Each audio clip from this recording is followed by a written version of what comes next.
नमस्कार दोस्तों।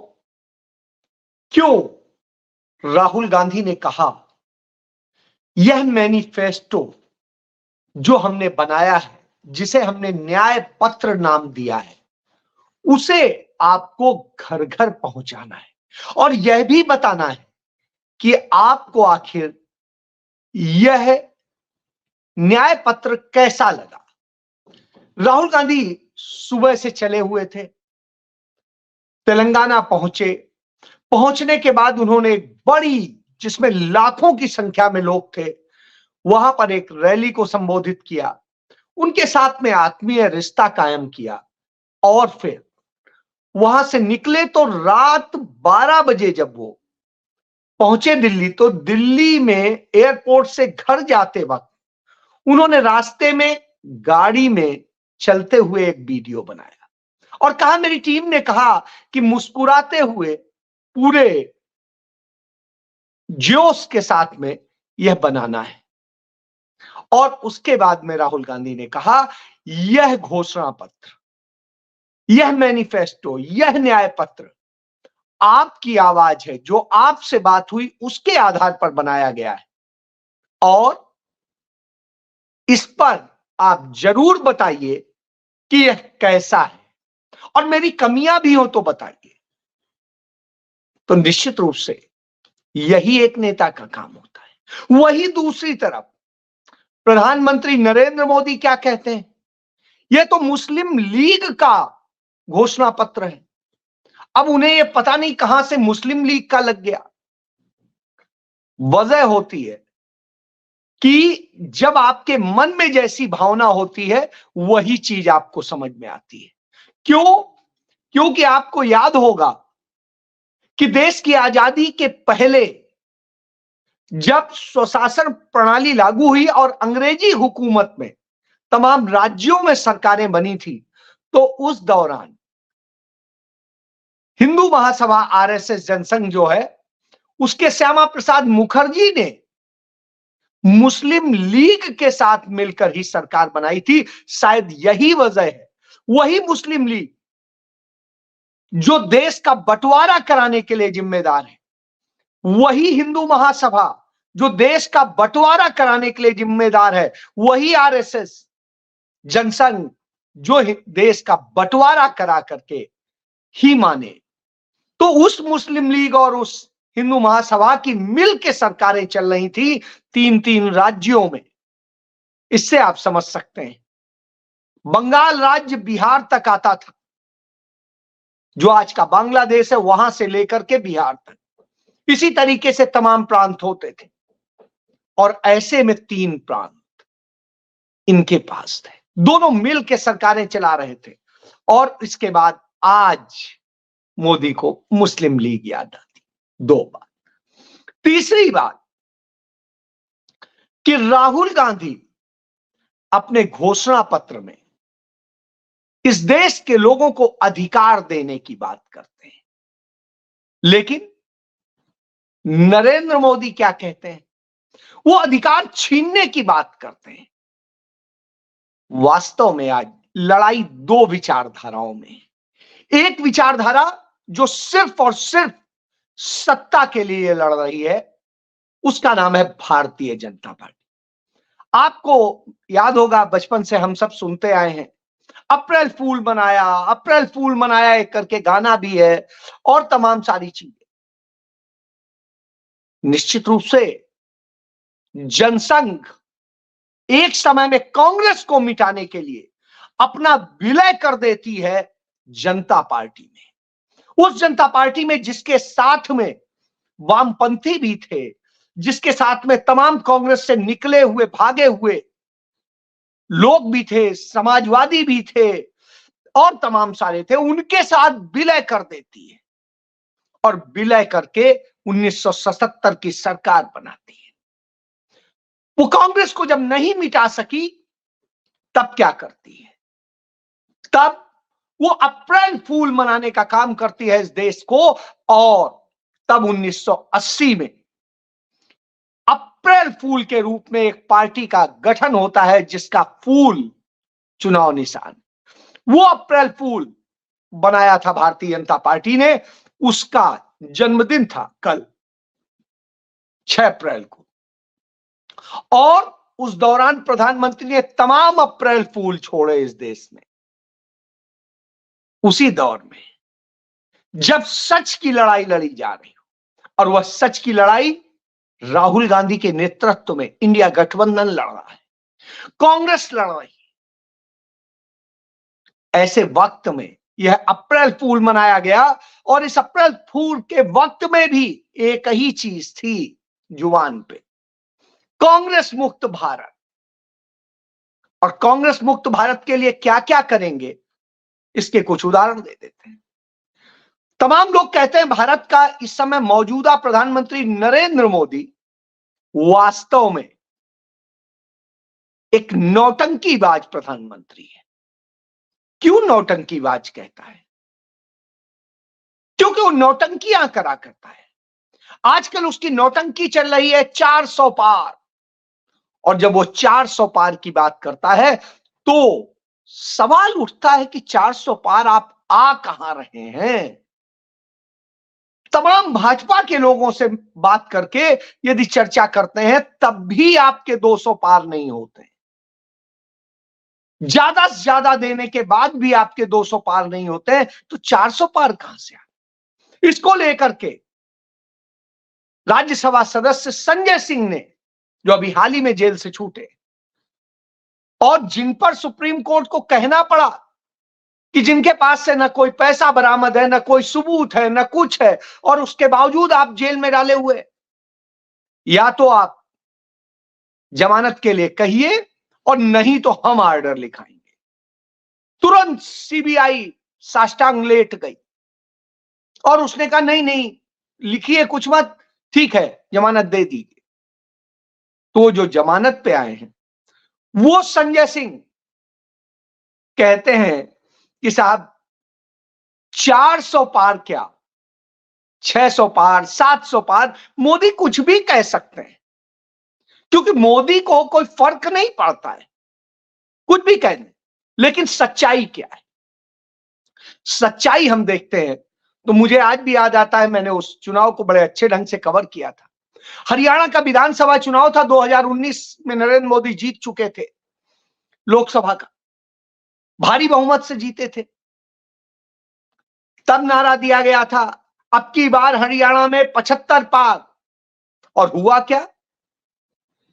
पूरी ताकत लगी, केंद्र की सत्ता लगी, नरेंद्र मोदी ने कोई जिला नहीं छोड़ा। और अंत में वहां पर हालत यह हुई, पूरी भारतीय जनता पार्टी, नरेंद्र मोदी अपने दोस्त खट्टर को जिताने के लिए लगे, पूरी मशीनरी लगी, इसके बावजूद आए कितने? 40। 75 पार कह रहे थे, 40 आए। पंजाब के चुनाव के दौरान जिस तरह कह रहे थे, अकेले बूते बनाने की बात कह रहे थे, सुपड़ा साफ हो गया, 1 सीट आई। इसी तरह आपको याद होगा दिल्ली के विधानसभा चुनाव के दौरान दावे कर रहे थे और हालत क्या हुई? 8 पे सिमट गए।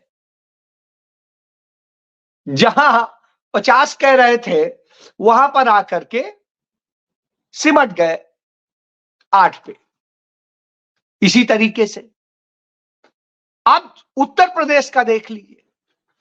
उत्तर प्रदेश में कह रहे थे अब की बार 350 पार, और स्थिति क्या है कि 300 भी नहीं हो पाए। 300 क्या, 250 भी नहीं हो पाए, उस दशा में आ गए। उसके बाद आप किसी भी राज्य में जाइए, इस तरह की स्थितियां नहीं है। तो ये जो पार पार का नारा है इनका, उसको सुनते रहिए। कुछ जगह तुक्का बैठ जाता है, कुछ जगह नहीं बैठता है, अलग विषय। तो इस तरह के जब ये नारे देते हैं तो इनसे बड़ा और कोई झूठ नहीं हो सकता है। और ये सिर्फ इसलिए होते हैं कि सामने वाले को हम नैतिक रूप से, मानसिक रूप से कैच कर लें और उसको दिखाएं कि नहीं तुम हारने वाले हो। लेकिन ये मदारी है, नौटंकीबाज है, कुछ भी कर सकता है। तो नौटंकी आप देखिए, जब 2014 में चुनाव लड़ रहे थे भाइयों बहनों, मैं सिर्फ 100 दिन मांगता हूं, 100 दिन, 100 दिन दीजिए, आपको ये कर दूंगा, आपको वो कर दूंगा, आपको जाने क्या क्या कहते थे। मेरी आपसे रिक्वेस्ट है कि उनका घोषणा पत्र 2014 का, जिसे उन्होंने संकल्प पत्र नाम दिया था, जरूर पढ़िए। उन्होंने उसमें जितने वायदे किए थे, आज उनमें एक भी सिंगल वायदा पूरा नहीं हुआ। एक मंदिर की बात कहते हैं, तो मंदिर की बात क्या कही थी कि कानून बनाकर करेंगे, कानून तो बनाया नहीं। सुप्रीम कोर्ट से ही फैसला हुआ, उसी से बना, आपके पैसे से बना। और दूसरा, अनुच्छेद 370 को खत्म कर देंगे। आज तक अनुच्छेद 370 खत्म नहीं हुआ है, उसकी सिर्फ एक क्लॉज खत्म हुआ है। तो इससे आप समझ सकते हैं, किसी भी आप वकील के साथ में अच्छे से चर्चा कर लीजिएगा, संविधान की वो देख लीजिएगा, आपको पता चल जाएगा। क्योंकि अनुच्छेद 370 में ही मिले अधिकारों का प्रयोग करते हुए एक क्लॉज खत्म किया गया। तो यह सत्य है, आज तक वहां जल रहा है। आतंकवाद कहते थे खत्म कर दूंगा। आपको याद होगा नोटबंदी की थी, कहा था आप किसी भी चौराहे पर, चलिए हम तो चौराहे पे नहीं करते हैं, लेकिन 50 दिन मांगे थे। 50 दिन छोड़िए, आज इतने साल हो गए हैं, 2016 से आप जोड़ लीजिए, और इतने सालों बाद सुप्रीम कोर्ट की जस्टिस बीवी नागरत्ना कहती हैं, और इतनी ईमानदार जस्टिस कहती हैं, जो उस जजमेंट में शामिल थी, नोटबंदी से संबंधित जो था, कि सारा काला धन तो सफेद हो गया। काहे का काले धन पे वार था, काहे का टेरर पे वार था, काहे पे किस चीज का था? वास्तव में उस चुनाव में अचानक दूसरी पार्टियों को फंड लेस कर देने का था। जैसे इस वक्त में कांग्रेस पार्टी के खाते सीज करने के बाद में जिस तरीके से किया है, उनके अकाउंट से पैसा निकाल लिया है, और खाते भले वो कर दिए हों बाहर, लेकिन उनसे जो पैसा निकाल लिया है, उसके बाद में कांग्रेस के पास में आज वो नहीं है कि वो कैसे अपनी रैलियां करे, उसके लिए उसके पास धन का अभाव हो रहा। तो सुप्रीम कोर्ट ने वो अकाउंट जरूर बहाल कर दिया, लेकिन वो धन तो नहीं आया। तो वो पैसा जो जनता का पैसा है, उस पैसे को भी हजम कर लेते हैं। तो आप समझिए, और उसके बाद कहते हैं देखो भारतीय जनता पार्टी की रैलियों की बहार लग गई है, और कांग्रेस और इंडिया गठबंधन अभी कोई रैली नहीं कर पा रहा है। भैया, करने के लिए पैसा चाहिए, वो कहां से आएगा? आपकी तरह काला धन तो है नहीं। इसके बाद जीएसटी लाए थे। जब जीएसटी लाए थे तब भी इसी तरीके से कहा था, और तब भी कहा था कुछ होगा मैं झोला उठा के चला जाऊंगा, मेरा क्या है। और इस देश के तमाम व्यापारियों का झोला उठवा दिया। तमाम छोटा व्यापारी मर रहा है, तमाम तरह की स्थितियां हो रही हैं, और इन दोनों के कारण हालात ये हुए कि सब बर्बादी में चल गए। किसानों से कहा था तुम्हारी आमदनी दोगुना कर दूंगा, और स्थिति क्या हुई? किसान को मरने पे मजबूर कर दिया। इस देश का हजारों किसान मर गया तमाम आंदोलन के बाद में, और तब बस इतना कि अरे मेरी तपस्या में कुछ कमी रह गई, और ये कह के अपना तो फ्री हो लिए, दूसरों को वो कर दिया, उनके राह में कीलें बिछवा दी, उनके साथ क्या क्या गुनाह किया वो सबने देखा। इसके बाद युवाओं से वायदा किया था रोजगार का, और स्थिति ये हुई इस देश को सबसे बड़ा दुनिया का बेरोजगार देश बना दिया है। लोगों को समृद्ध बनाने की बात कही थी, आज भुखमरा बना दिया है। क्या क्या बताऊं, इस देश की खुशहाली छीन ली। जो खुशहाली इंडेक्स में भारत होता था 6 स्तर पर, वो गिर के कहां आ गया। किस तरह भारत के पासपोर्ट की विश्व में इतनी वक़्त गिर गई है, जो विश्व गुरु होने की बात कहते हैं, कि हमारे पासपोर्ट की वैल्यू सबसे बुरे देशों की श्रेणी में आ गई है। और भारत की स्थिति आज किसी भी उसमें श्रेणी में एक बेहतर स्थिति में नहीं है, बल्कि उपभोक्ताओं में है। कि बेचने के लिए बाजार है, बस बेचिए और इनको लूटिए और चल दीजिए। चाइना के साथ कहते थे, आज चाइना के ही साथ सारा व्यापार हो रहा है और छोटा व्यापारी बर्बाद किया जा रहा है। ये सब हो रहा हो तब राहुल गांधी सामने आते हैं, तब वो कहते हैं। लेकिन नरेंद्र मोदी की स्थिति क्या, जब राहुल गांधी बोलते हैं और राहुल गांधी उन पर उनके सारे सच सामने लाते हैं तो उनकी जवान लड़खड़ा जाती है। इतनी लड़खड़ाती है कि सहारनपुर पहुंचे तो सहारनपुर में बोले यहां की लड़कियां, लकड़ी होता था कि वहां पर लकड़ी का काम होता है, उसकी कारीगरी का काम होता है, उसे लड़की बना दिया है। किसी कांग्रेस के नेता में राहुल गांधी ने यदि कहीं गलती से कह दिया होता तो किस तरह से मीम्स बनते आप समझ सकते हैं। जैसे आपको याद होगा, लड़की पटाओ बोला था, लड़की पढ़ाओ की जगह, इसी तरीके से। इसके बाद में आप देखिए, यही नरेंद्र मोदी है, इन्होंने बोला मैं हेलीकॉप्टर से आ रहा था बाया रोड। भाई हेलीकॉप्टर से बाय रोड कैसे आ सकते हैं, बाई रोड कैसे आ सकते हैं? हेलीकॉप्टर कोई सड़क पे तो चलता नहीं है ना। तो मैं ये उदाहरण चंद दे रहा हूं कि इस तरीके से बोलते हैं। और यही नहीं, बिहार में उनके साथी नीतीश कुमार वो भी बौखला गए। वो कहते हैं नरेंद्र मोदी इस बार भाजपा 4000 लोकसभा सीटें जीतेगी। और जब वो 4000 लोकसभा सीटें जीतने की बात करते हैं तो फिर वहीं आके खड़ा हो जाता है कि भाई मुझे तो पता था कि 543 सीटें ही हैं देश में लोकसभा की। अब वो इस चुनाव में 4000 सीटें जितवा रहे हैं तो निश्चित रूप से संजय सिंह सही कहते हैं कि नरेंद्र मोदी हैं, वो कुछ भी जीत सकते हैं। वो 400 क्या 600 जीते, 700 जीते, वो 700 तक ही पहुंचे थे, यहां तो 4000 पे पहुंच गए। आप कल्पना करिए।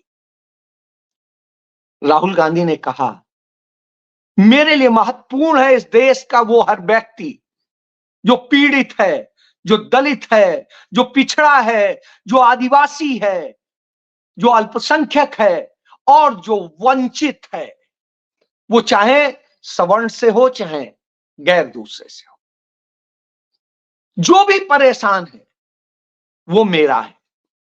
जो लड़कियां हैं जो अपने सम्मान के लिए, आत्मसम्मान के साथ में मेहनत करके खाना चाहती हैं, उनके लिए मैं हूं। मैं हूं उन किसानों के लिए, जो किसान इस देश के अन्नदाता हैं, जिन्होंने शहादत दी एक न्याय के लिए, मैं उनके लिए हूं। मैं उन कामगारों के लिए हूं जो कड़ी परिश्रम करके इस देश को बनाते हैं, इस देश के लिए करते हैं। मैं उनके लिए हूं। मैं उनके लिए हूं जो इस देश में सद्भाव पैदा करते हैं, सर्वधर्म समभाव की बात करते हैं। मंदिर मंदिर द्वारे द्वारे करने का काम नरेंद्र मोदी को करने दीजिए,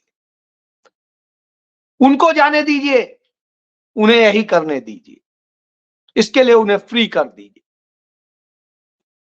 हम तो आपके लिए करना चाहते हैं और उसके लिए हमारी पूरी कार्य योजना है, पूरा अर्थशास्त्र है, हम सिर्फ उसी पर केंद्रित कर रहे हैं। इसलिए वही 5 न्याय, और उन 5 न्याय में से हर न्याय में 5 न्याय, इतने हक, वो हक मिलेंगे, भिखारी नहीं बनाया जाएगा, आपको विजेता बना के खड़ा करेंगे, सम्मान के साथ मिले। आपको सरकार भीख नहीं देती, आप सरकार के मालिक हैं, इसलिए सरकार से मांगने का काम, लेने का काम आपका है। यह सोच है राहुल गांधी।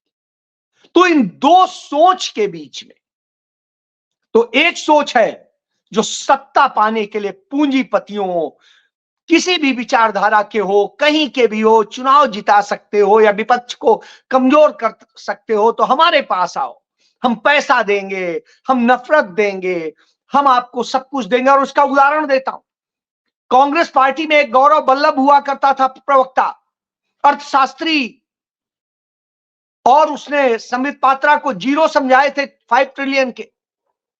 और स्थिति यह है, वो संबित पात्रा पता नहीं किस लालच में या किस डर से भाजपा में आ गया। उसका पट्टा पहनने के बाद वो कहता है अदानी अंबानी तो देश बना रहे हैं, उनके लिए राहुल गांधी बोलते हैं, मैं मना करता था। वो सनातन पे बोल रहे हैं, मना करता था। मैंने तो आज तक नहीं सुना। आप खुद वही बातें दोहराते थे और तब जस्टिफाई करते थे। आज ये कैसे कह सकते हैं? इसका मतलब या तो आप झूठे हैं या मक्कार हैं।